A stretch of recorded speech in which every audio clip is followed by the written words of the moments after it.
మనం అందరితో మంచివారు అనిపించుకోవాలని ఉంటుందా లేదా చెప్పండి.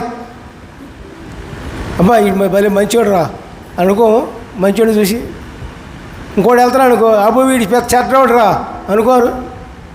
మంచి వాళ్ళని మంచివాళ్ళుగా అంటారు, చెడ్డవాళ్ళని చెడ్డవాళ్ళుగా అంటారు. దేన్ని బట్టి వస్తుంది? అది వారి క్రియలను బట్టి వస్తుంది, వాళ్ళ పనులను బట్టి వస్తుంది. మంచి క్రియలు చేసేవాడిని అబ్బా వీడు ఉన్నాడు రా భలే మంచివాడు వీడు అనుకుంటాం మనం, అవునా కదా అండి. తర్వాత మానవుల మధ్య మనము జీవించేటప్పుడు మంచివాడుగా ఉంటే దేవుని దృష్టిలో కూడా నువ్వు మంచివాడువే. హల్లెలూయా, ప్రైజ్ ది లార్డ్.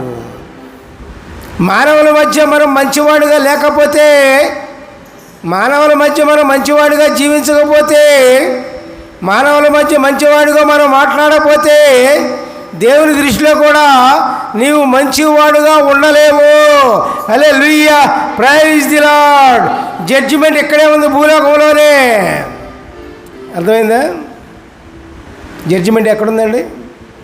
భూలోకంలో ఉంది, ఇంకెక్కడా లేదు. ఇక్కడ జడ్జిమెంట్ అయిన తర్వాత దేవుని దగ్గరికి వెళ్ళిపోతారు, అటో ఇటో అంతే, రెండోదేవి లేదు. ఇక్కడ మనం ఏం చేయాలి?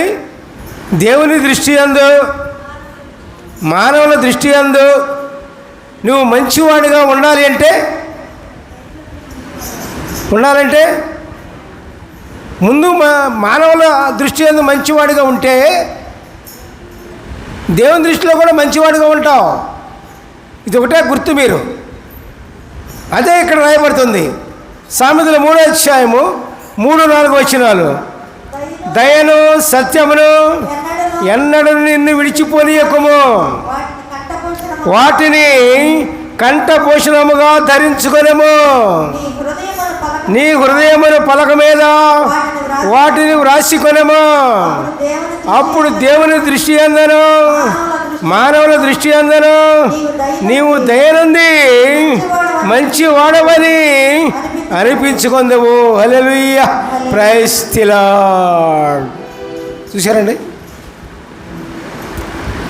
ఏం చేయాలి?